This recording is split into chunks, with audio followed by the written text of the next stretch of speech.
আব্দুল মুত্তালিবের কাছে আব্রাহা জানতে চায়, আমাকে বলো তো এই কাবার পেছনে কি রহস্য লুকিয়ে আছে? কেন অগণিত মানুষ এখানে ছুটে আসে আর তোমরা তাদের সাথে ব্যবসা করে এত লাভবান হও?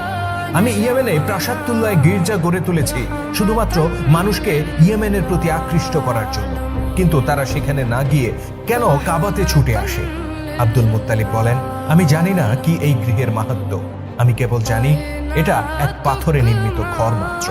অতঃপর আব্রাহা বলে, আমি পাথরের এই ঘর ভেঙে ফেলতে এসেছি, তবে তোমাদের কোনো ক্ষতি করব না যদি তোমরা আত্মসমর্পণ করো। আব্দুল মুত্তালিব বলেন, আমি এই ঘরের ব্যাপারে চিন্তিত নই, আমি বরং চিন্তিত আমার সেই সব ওটের ব্যাপারে যা তোমার লোকেরা ছিনিয়ে এনেছে, আর আমি চিন্তিত সেই নিরীহ নগরবাসীর ব্যাপারে যাদেরকে তোমার লোকেরা ধরে এনে নির্যাতন করছে।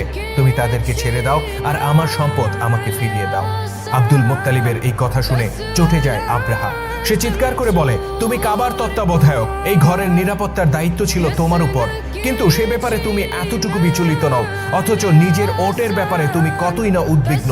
মক্কার বাসিন্দাদের দুর্ভাগ্য এই যে তারা তোমার মতো স্বার্থপর ব্যক্তিকে তাদের নেতা বানিয়েছে।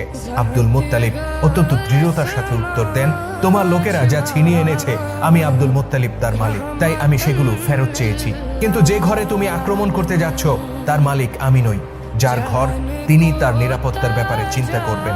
আব্রাহা জানতে চায় কে সেই মালিক। আব্দুল মুত্তালিব বলেন, তুমি যখন সেখানে যাবে তখনই এর জবাব পাবে। আব্দুল মুত্তালিবের এই উত্তরে আব্রাহা আরো চটে যায়। সে বলে, নিয়ে যাও তোমার ওট আর বন্দী মানুষদেরকে, তবে জেনে রেখো আগামীকাল যখন আমার হস্তি বাহিনী তোমার নগরীকে পিষে ফেলতে যাবে তখন তারা এতটুকু করুণাও দেখাবে না। অতঃপর নিজের ওট আর বন্দী লোকদেরকে নিয়ে ফিরে যান আব্দুল মুত্তালিব।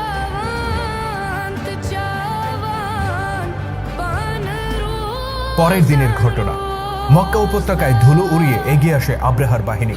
তাদের সম্মুখে ছিল অতিকায় হস্তির পাল, দ্বিতীয় সারিতে ছিল অশ্বারোহী বাহিনী, আর পেছনে অগণিত যোদ্ধা।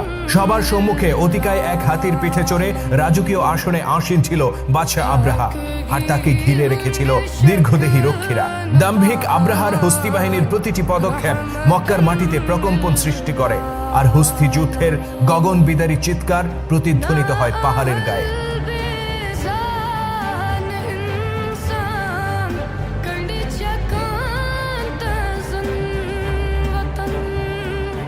এদিকে মক্কায় তখন ঠিক বিপরীত দৃশ্য। যে মক্কা ছিল অগণিত মানুষের বিচরণ আর কোলাহলে পূর্ণ এক জনপদ, তা হয়ে ওঠে জনমানবহীন এক ভুতুরে নগরী। জীবন বাঁচাতে সবাই আশ্রয় নেয় নিকটস্থ পাহাড়ে। রয়ে যান কেবল আব্দুল মুত্তালিব। মহান পূর্বপুরুষ ইব্রাহিম আলাইহিস সালামের স্মৃতি বিজড়িত এই কাবাকে একা ফেলে তিনি যেতে পারেন না।